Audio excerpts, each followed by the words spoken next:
Hey guys, welcome back. This is a sixth walkthrough for the Dragonflight Season 1 Mythic Plus dungeons. This is Shadowmoon Burial Grounds. This is an old dungeon that was brought back from WoD.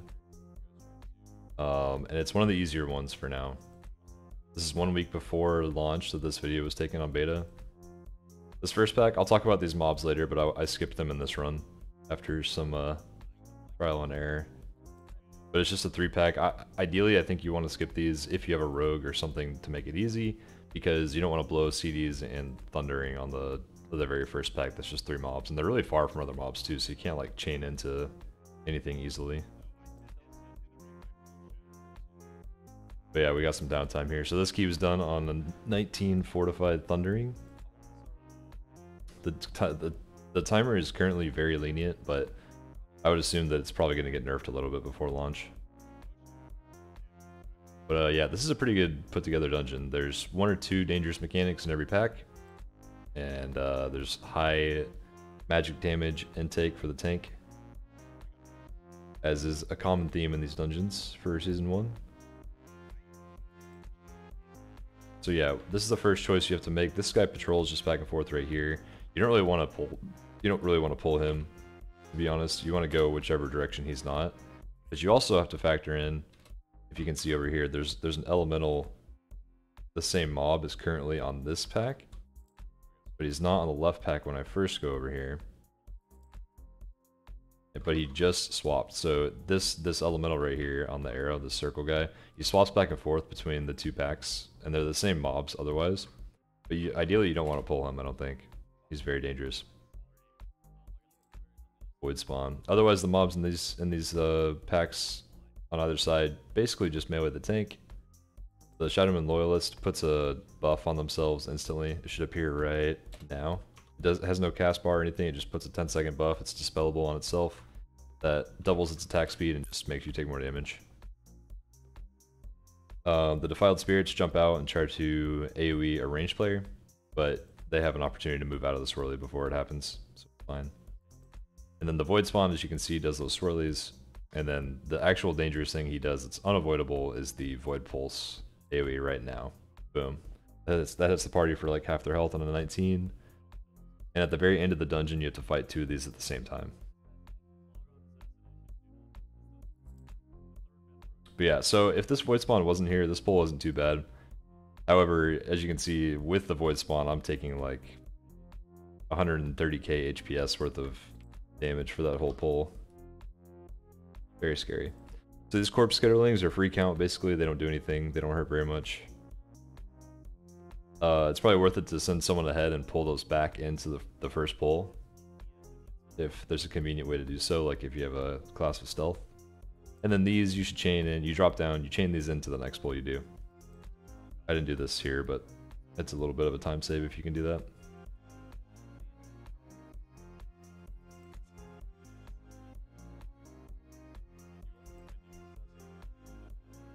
As you go around the corner, you want to go this direction if you went left initially. So these packs are the same mobs as the 3-pack that I skipped at the start. So you've got the Bone Mender right here, that's the important mob. And then these Ritual Bones basically just hit the tank, but they have a magic damage hit they hit you with 1 by 1.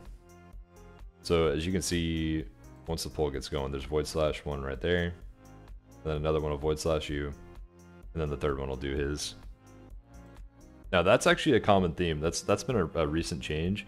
Is lots of mobs that do tank buster kind of attacks like that have been changed to only allow 1 to go off at any given moment. So they kind of chain them back to back to back for the entire pull, which is kind of nice in one sense that you can't get one shot, but in another it's like you're taking very, very constant high magic damage sometimes, which is kind of crazy for some tanks.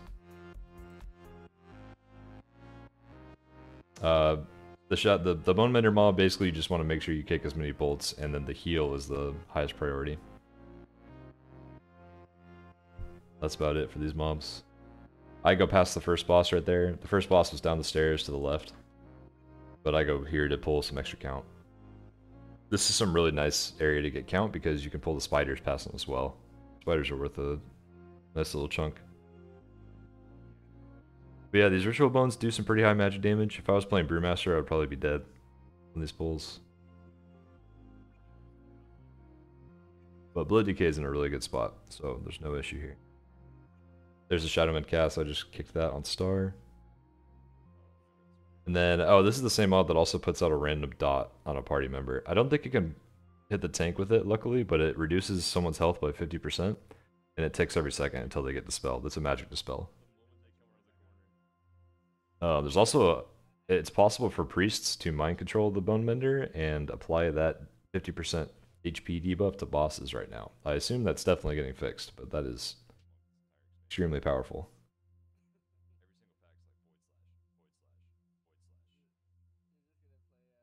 Alright, so this is the first boss, Sadana Blood Fury. She's pretty simple. And I should put in a disclaimer, even though this is 1 week before launch, I think that they're going to do some kind of change to at least some mobs in here. Probably this boss too, because it is pretty easy. There's basically just, she hits pretty hard with her auto attacks. I think she does magic damage auto attacks. And she does pulsing AoE for the party, and that's about it. There's one mechanic you actually have to take care of, and that is this Dark Communion cast going off right now. If you have any kind of CC in the group, you can stop it. So we just had Tettles root it every time. If you're on a monk, you can paralyze it. Pretty sure you can imprison it. Maybe it's undead, maybe you can't imprison it. You can shackle it if you're a priest. Or you could just slow it until the duration runs out. You don't even have to kill it. However, that might get changed, and you might have to. That might get changed, and you might actually have to kill it at some point. So that Dark Eclipse ability right there. I'll back up a little bit. Make sure you just run to one of these circles on the ground before she finishes her cast, and you'll be protected, and you won't die. You can stack on each other as well.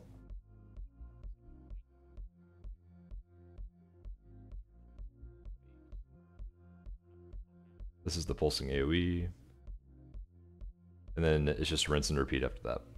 So back to phase 1. You want to pull her away from the middle. And as a tank, one thing you can do that's nice for the group is as soon as she casts that Daggerfall, you just try to move her immediately. So that you can hopefully get her out of the daggers by the time she starts channeling this Dark Communion cast. There's another ad, so we rooted it, and we don't have to worry about it. I have done this boss before on beta where we didn't have a hard CC for the ad, and I was able to just slow it with like 1 or 2 slows, and it just never even got close to the boss.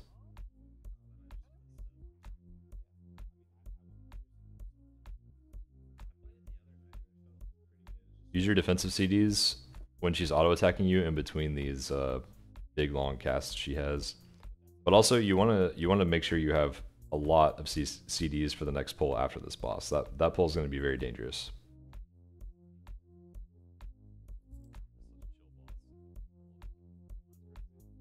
So I'm pulling like Vampla, Dancing Rune Weapon, Tombstone, IBF, E-Bomb Limb, everything. So I'm making sure I have everything for this next pull coming up.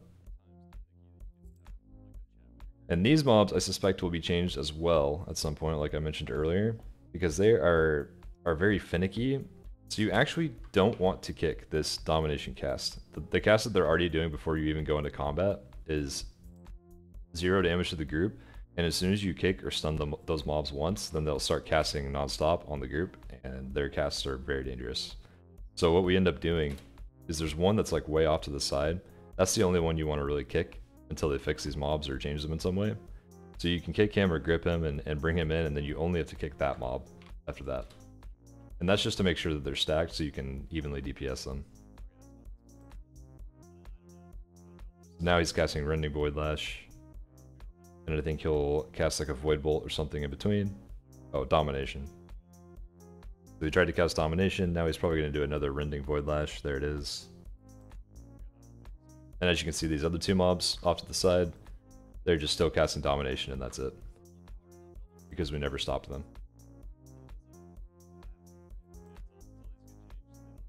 Everything else here just melees the tank, and that's about it.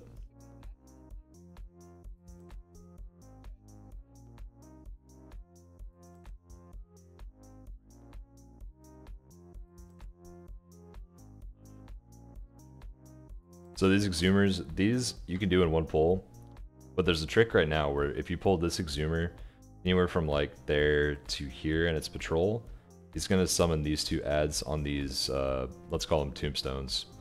So if he's anywhere near these tombstones, he'll summon those, and you have to fight those with the other Exhumers ads as well. And they added a deadly cast to these ads. They have a 15-second cooldown kick that just one-shots a player, I think. It's called Death Blast. So we tried to shroud it. It was an experiment. It did not work. So here's how these mobs work. So since we pulled, this guy's going to summon the other one that's right there, and this guy's going to summon the two nearest to him right here and here. These Exhumed Spirits are the priority kicks. You don't have to actually worry about the big mobs kicks. They aren't very scary. So they're just going to Void Bolt me over and over again. Actually, I think it's on a random party member. Yeah, it looks like it is. So even though they're the bigger mobs, they're actually not the priority kick. You have to make sure the Exhumed Spirits are kicked. Unfortunately, the Exhumed Spirits unfortunately they don't give count either. Only the two big mobs do. So this is a very inefficient pull, which is why I was trying to figure out how to shroud it.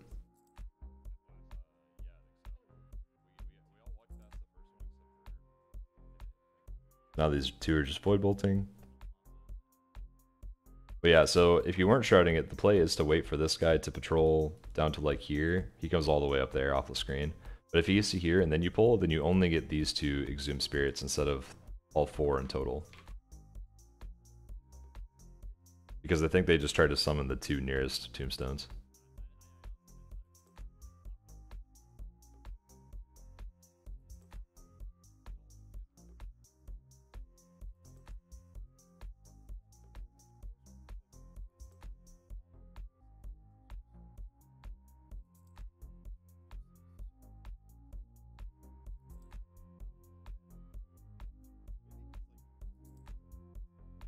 Alright, I'm going to fast forward a tiny bit.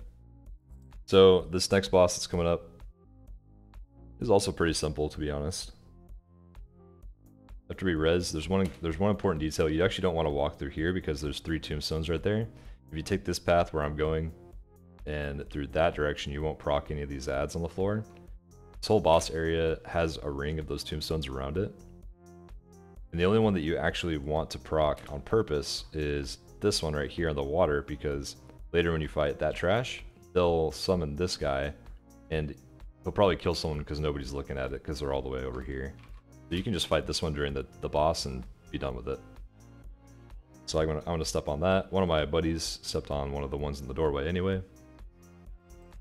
I'm gonna go and pick up threat on that guy. Make sure you kick Death Blast.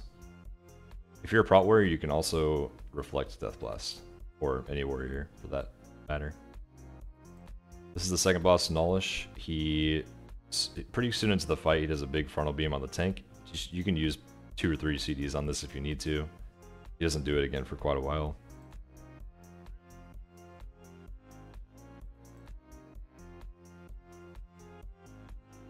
And then he sends this ability, the Void Vortex. You can just stand in this as a tank as well. I'm pretty sure it only does damage, nothing else to the debuff. But I haven't looked at the tooltip, so I could be wrong. And then he does the third mechanic, which is this down phase, which you just have to kill your soul and then click on the soul when it's dead to get your soul back. And then it'll give you a 40% damage buff.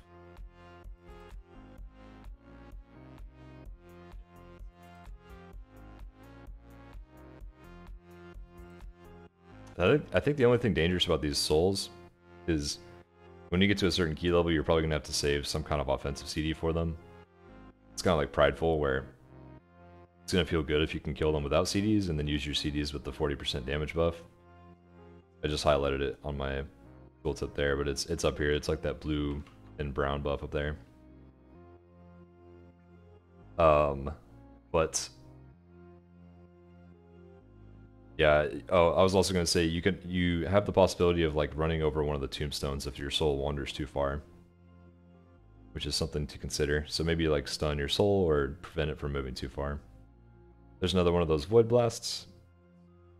Looks like it only does it like every minute 10 or so.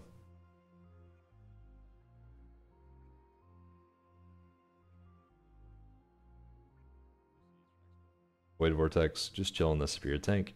Most DPS can probably stand in this too if they have a defensive. I don't think you need defensives for anything else in this fight. Here's another down phase.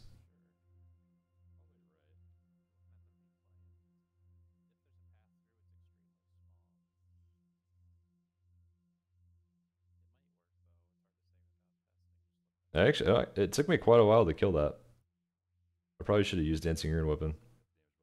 Now, so you do have the 40% damage buff for after the boss. So I have 15 seconds of it, which is pretty big for this pack, to be honest. If you can time that and get going into this next pull, that's pretty good. This is the same set of mobs as before. You have the Dominators that you don't want to kick.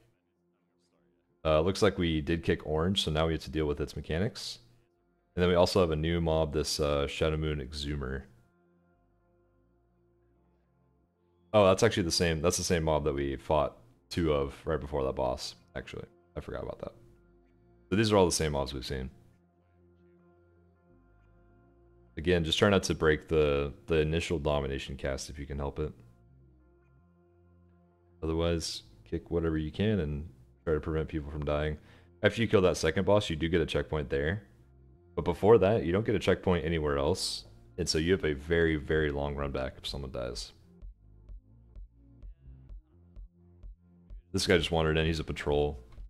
He goes probably up to like right here, but he goes way off the screen and around to this other pack of 4 mobs that are over here. I think I ended up pulling them in this run, but you can skip them if you have a count.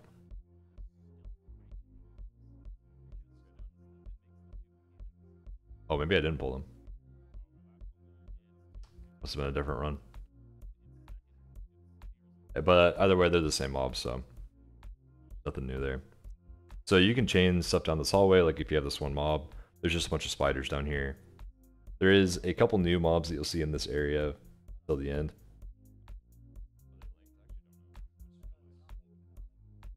The monstrous corpse spiders are the priority kick. So I'm going to take care of it as a tank. I just told my group, hey, I'll cover star every time. I think it's like a 14-second cooldown kick. So if you're a prot warrior or a blood decay, you can kick every one of those. If you have the talents for the reduced kick cooldown. Otherwise, you may need 2 people to kick it. So Necrotic Burst, if it goes off, is a massive AoE dot on the group. And you can also stop it with stuns, knocks, disorients, etc. So you can, like, if you're not a DK, you can swap between kicking and then stopping it every other one and solo one yourself. The other 2 mobs in this area are these bats. These are pretty good count if there's only 2 of them. They also have a nasty AoE cast. This Plague Spit is AoE now.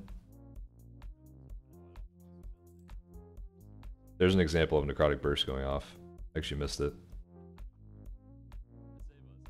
I don't know why my kick wasn't up. But anyway, maybe someone kicked the first one so I didn't get the CDR. But yeah, so you just, any extra kicks you have go on these bats, make sure they don't get off. If they do get off, it gives everyone a stacking disease that goes till 5 stacks maximum. And at 2 stacks, it'll actually root the player. Because 1 stack is a 50% movement slow as well. That's about it for those bats. There's more of those small spiders as you saw earlier. It's free count. More of the same mobs down here. Just grab a threat on those spiders, and then here's the 2 big spiders. So these require 3 to 4 kicks total, with 2 of these in the pack. I'm soloing stars with Blood Decay, and then 2 people are rotating on orange. This is probably the easiest way to pull this area. Just kill these off solo. And then once they're dead, you can pull the other 2 spiders and pull them into the worm. So there's the other 2 on the screen off to the left there.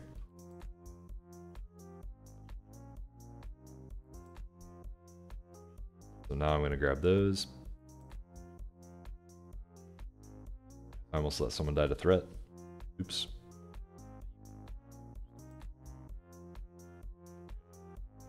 And then what I'm going to do with these is drag them into the worm up here, the first worm. There's 2 worms total that you can kill. I advise skipping the second, unless you need them for count.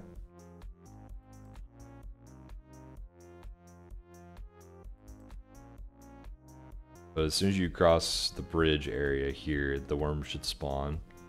And this is basically just tank and spank, so you aim him slightly off the group if you can, and then move out of his slam. He always slams toward the tank. One thing about this is, though, there's bats that fly over, like, right here, this direction. You want to make sure you don't go too far. Like, don't tank him right here. you probably want to be pretty much where I am right now. So the whole rest of your party can stay around this area, and you just aim his breath, like, in this quadrant so that everyone's safe from it, and so you don't pull these bats that are over here.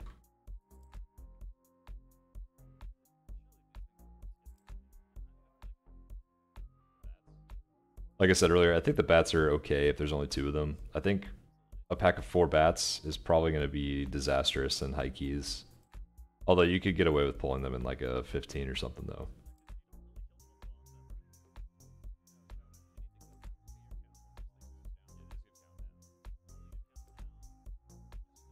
So this worm used to die at 30%. Let's see what it does now. This stuff's been changing quite a bit week to week, which is why I haven't put out this video sooner. Looks like it died at 20% there and gave count now, so this is us attempting to skip the bats. I think I was trying to pull this worm, the second worm, without touching the bats, but this didn't work out. We ended up pulling it. But let me back up and show something else as well. So to skip these bats and the worm, after you kill this first worm right here, let's say he's dead, you can hop across the water and hug the wall completely during a good patrol timing of these bats, because they do go all the way to the wall over there. But if you go all the way against the wall, all the way over here and then to this water spout, you can skip these bats and the worm and fight the boss without engaging them at all. You can also shroud through the middle, I think. Like, we could have just shrouded across this bridge here. But I've only tested it twice, and one of the times failed, and I'm not sure why, so.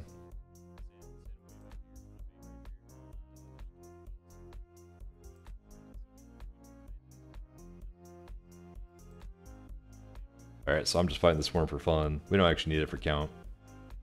We are done with count. After this boss, there's 2 more packs, and then the last boss.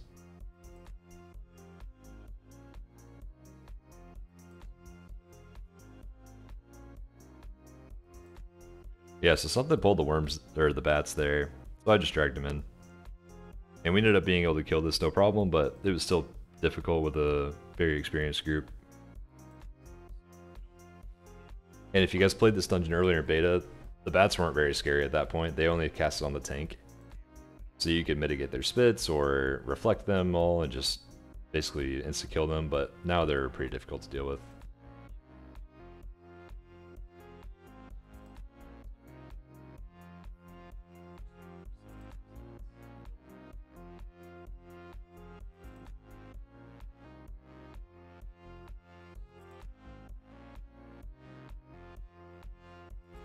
Ooh, it's Plague Spits. So I'd be rooted right now if I wasn't a DK. I'm still able to move only because I'm a DK. And it still ends up killing me. There goes Purg. And I died. So yeah, that's the joy of the bats. Alright, so this is the 3rd boss, Bone Maw. He's a very, very high health boss. This is going to be a long, long fight on Tyrannical. But he doesn't really do too much. Tank and spank like the other bosses. The only really challenging boss in this dungeon is the last one. And that's only because of the damage he could do with the placements, and I'll talk about that. But yeah, it's a very chill dungeon. I like Shadow Moon a lot. It's probably my favorite right now.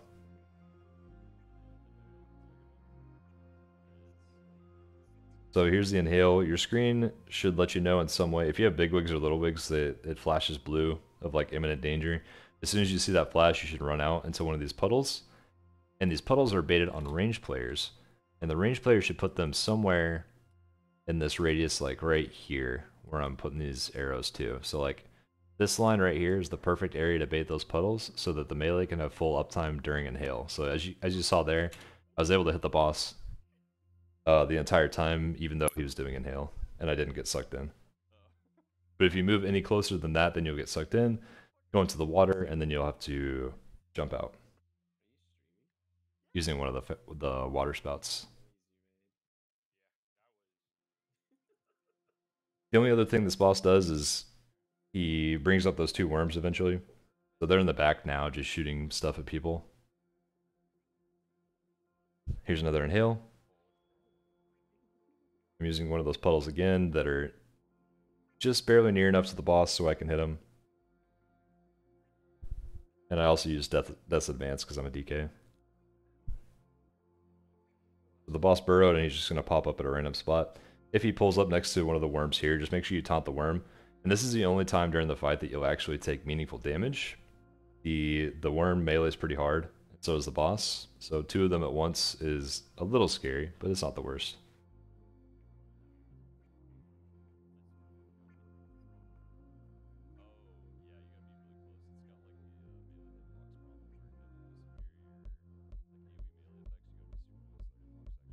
And that's it. So the rest of this is just rinse and repeat. I'm going to skip forward just a little bit. Alright, so this is the pack after the boss. These are the same mobs you've seen already. 2 corpse spiders and 2 plague bats are in this pack. Corpse spiders are the priority kicks. Once again, make sure you can have coordinated stops on them. You can kick and then use another stop like paralyze or death grip to get the in-between cast if your kick's not up yet. And then put any remaining kicks on the bats.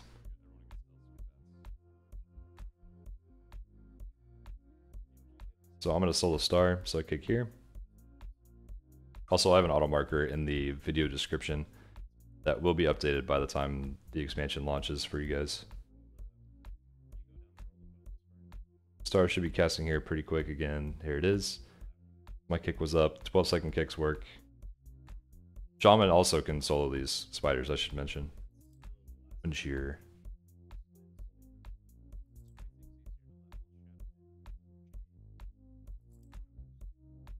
And then last but not least, we have the 2 void spawns. So these are probably the most challenging pull in the dungeon, just like dealing with one-shots in that aspect. So the way I pull these is the DPS and the healer are actually hiding behind this little outcrop on the wall right here to line of sight this first void pulse that's going off, and maybe even the second void pulse that goes off shortly after. They might be synced up, they might not. Just depends on how they're feeling for the day. So there's void pulse. It hit the group pretty hard. It hit them for like 60% of their health. Ooh, almost lost the rogue there. And otherwise, you just dodge swirlies.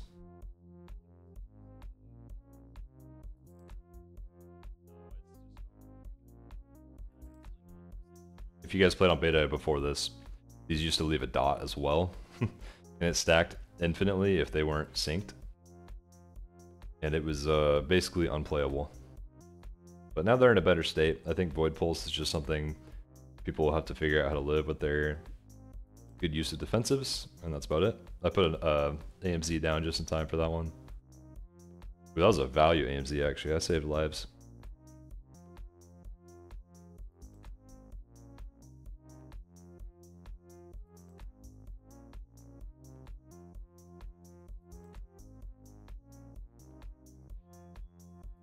As I said earlier, the timer's pretty lenient in here.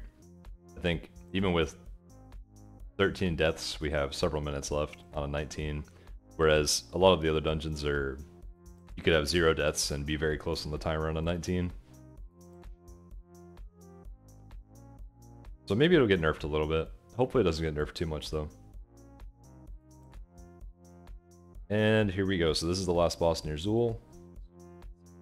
He is not challenging at all for tanks, to be honest. It's basically a check on ranged players baiting the swirlies. So he just picks a player right here. There's the first one. That pulses for a lot of damage. And if you're close to it, like if you're right here, you're going to take like double, triple damage. I think if you're over here where we are, you take the least amount of damage possible. So it's something like a radius like that around it that you want to be away from. And those always drop on a ranged player. So designate your range to stand out away from the middle of the room, at least. And we'll probably come up with some kind of better strategy, but for now, just not in the center is the play. Otherwise, all the boss does is do that frontal cleave, and then he summons this Ritual of Bones wall. So you probably want to mark one that you want people to kill. I'd say pick one of the wall members that don't go through one of these swirlies. So this is actually a bad one, since we're going to go right into that swirly now. Luckily, we were able to kill it before that, but it could have been bad.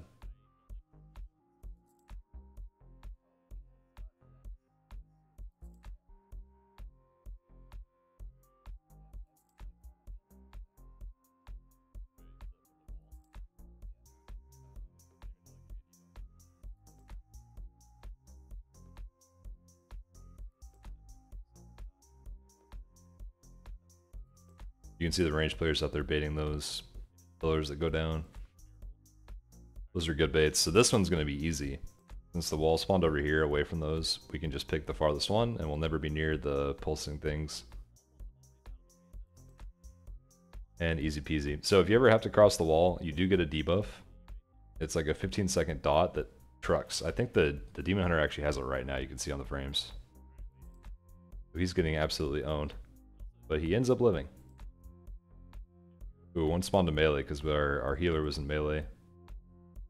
Dealing with the dot on the Demon Hunter, I think. Yeah, the rest of this is just rinse and repeat. Looks like it's a pretty hard boss on Grievous, to be honest.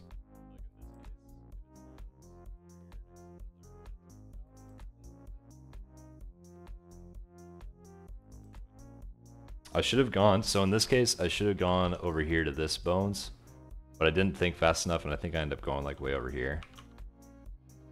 But yeah, if you can quickly identify which path won't have one of the swirlies, then that is definitely the play. We ended up just absolutely destroying that one though, so it ended up okay. So I got the dot here, and this, somehow I clipped the wall and I got the 15-second dot. And the only other thing I should mention is that if the wall disappears, your dot also disappears. So if you have like no way of killing the wall, then you could actually just drag the boss until the wall's just about to cross the very finish line and then let it disappear, and then all your dots will disappear as well. I don't know if that's intended or not, they might change that.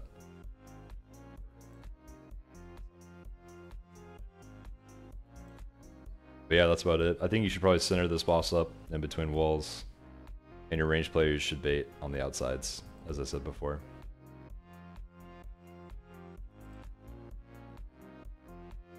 Making my group run.